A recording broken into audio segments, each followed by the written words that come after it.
Shakta ziyo mashal sen O'zbekiston. Tarixlar makoni sen O'zbekiston. Halkım iftixori jon O'zbekiston. Yükselish manbai sen O'zbekiston, jon O'zbekiston.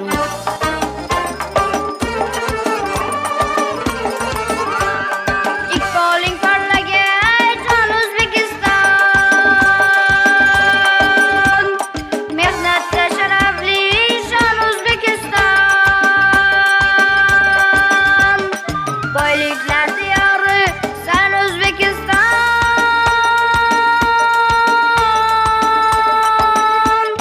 Ko'ksin to'lamadan kon O'zbekiston.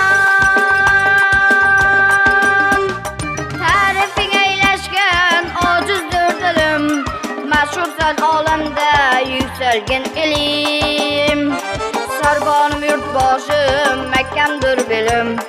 Yoshlarimiz senda oladi bilim. Ilm-u ma'rifatga kon O'zbekiston.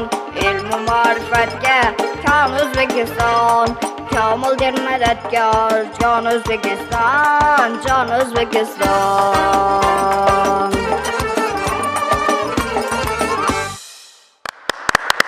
Ajoyib ijro Azizbek Olimboyev, joylashib olasan. Undan keyin esa biz siz bilan ajoyib suhbatlarni boshlab olamiz. Demak, aziz yurtdoshlar, bizda yana suhbatlar ketma-ketligi va albatta taronalar ham sizga taqdim etib borilmoqda. Bir nechta ko'rik tanlovlar g'olibi Azizbek Olimboyev ukamiz, demak, har safar bizning Assalom Xorazm musiqiy davolash dasturiga demak mehmon bo'lib kelsalar, qaysidir yangilikni yoki qaysidir tanlovda g'olib bo'lganliklari bilan o'rtoqlashadilar. Bu gal ham bizda demak San'atim faxrim Respublika yosh ijrochilar tanlovi Grand Prix sohibi Azizbek Olimboyevni tabriklasak bo'ladi. Samarqand viloyatida bo'lib o'tgan. Xush kelibsiz va ularning yonlarida demak ustozlari hamda ularning tog'alari, o'sha mashhur tog'a. Har safar bizga ustozim tog'am, birinchi ustozim tog'am deb aytadilar. Ortiqbek Ortiqov hamda Jahongir Qilichevlar bo'lishadi. Xush kelibsiz. Assalomu alaykum. Xush kelibsizlar. Demak, yurtdoshlarimiz ham sog'ingan ijod borasidagi suhbatlarimizni aynan sizlar bilan amalga oshiramiz. Avvalo, barchangizni yutug'ingiz aynan mana shu Azizbekni Grand Prix sohibi bo'lganligi tabriklaymiz. Azizbek, sizni alohida tabriklaymiz. Albatta, mana shunday tirishqoq, ijodkor yoshlarni tarbiyalashda ularning ustozlari ham